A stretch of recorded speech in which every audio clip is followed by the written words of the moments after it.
अभिमन्यु, अभिमन्यु, उठ, उठ अभिमन्यु, उठ।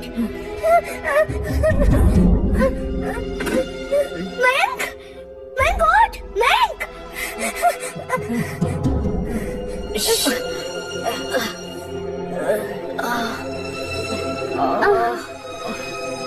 আরে বিশ্বজিৎ স্যার, বিশ্বজিৎ স্যার কোথায় গেলেন? বিশ্বজিৎ স্যার, আমার তো মনে হয় হয়তো ওই আত্মাই ওনাকে মেরে ফেলেছে। নমস্কার, আজকের খাস খবর। এই এই টিভিটা নিজে থেকে কি করে চালু হলো? এসব আমাদের সাথে কি হচ্ছে? আমি তো কিছুই বুঝতে পারছি না। 3টের সময় শহরের আর্কিওলজি সেন্টারে খুবই অবিশ্বাস্যকর ঘটনা ঘটে। কোন একজন আততায়ী ডক্টর বিশ্বজিৎকে খুবই নৃশংসভাবে হত্যা করে। আশ্চর্যজনক ঘটনা এটাই যে ওনার লাশের পাশে একটা নেকড়ের মমি পাওয়া গেছে। বিশেষজ্ঞদের মতে এই নেকড়ের মমি কম করে 2000 বছরের পুরনো। আমাদের দেশে মমি বানাবার কোন রীতি বা প্রচলন একেবারেই নেই। তাহলে এখন প্রশ্ন এটাই যে এই মমি এলো তো কোথা থেকে এলো, আর সেটাও একটা নেকড়ে মানুষের মমি। কেউ তো এই মমিকেই ডক্টরের মৃত্যুর কারণ বলে মনে করছেন। ও মাই গড, এসব কি হচ্ছে? এটা নিশ্চয়ই এই মমিটার জন্যই হচ্ছে।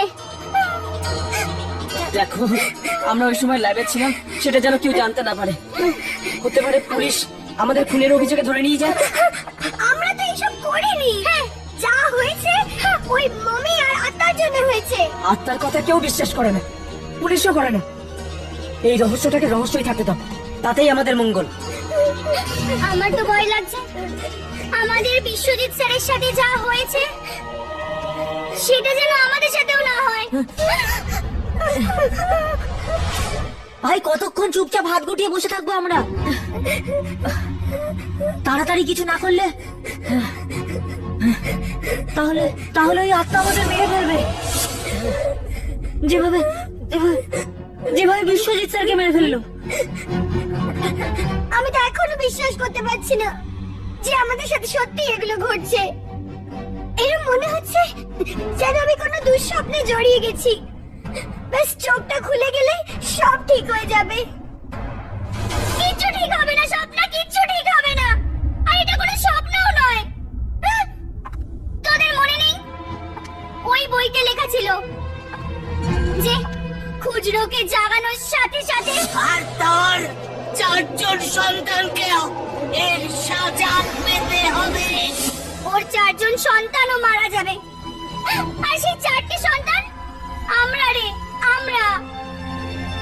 যে নিষ্ঠুর ভাবে ওই আত্মা আমাদের স্যারকে মেরেছে, সেটা ভাবলেই আমার পা কাঁপছে। জানি না আমাদের কি অবস্থা হবে।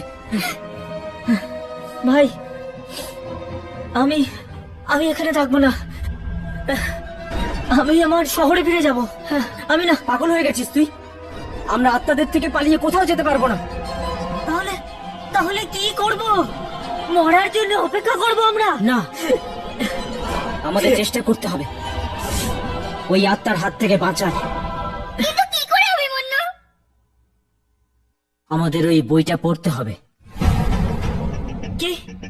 মনে হয় ওই বইতেই আমাদের সমস্ত প্রশ্নের উত্তর লেখা আছে। কিন্তু ওই বইটা তো মিউজিয়ামে লোকেরা নিয়ে গেছে। যাই হোক, যেমন করে হোক ওই বইটা আমাদের পেতেই হবে। ব্যাস, আমাদের বাঁচার এটাই একমাত্র উপায়। চলো মিউজিয়ামে ফোন করে দেখি আমরা যে ওই মমি আর এই বইটা মিউজিয়ামে পৌঁছেছে কিনা। হ্যাঁ।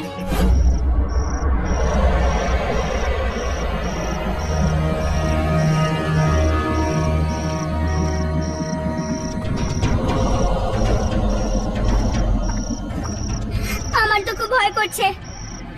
এই বইটা চুরি করা কি খুব জরুরি? এছাড়া আর কোনো রাস্তাও নেই আমাদের কাছে। যদি ধরা পড়ে যাই তো? ধরা পড়ে গেলে জেলে যাব।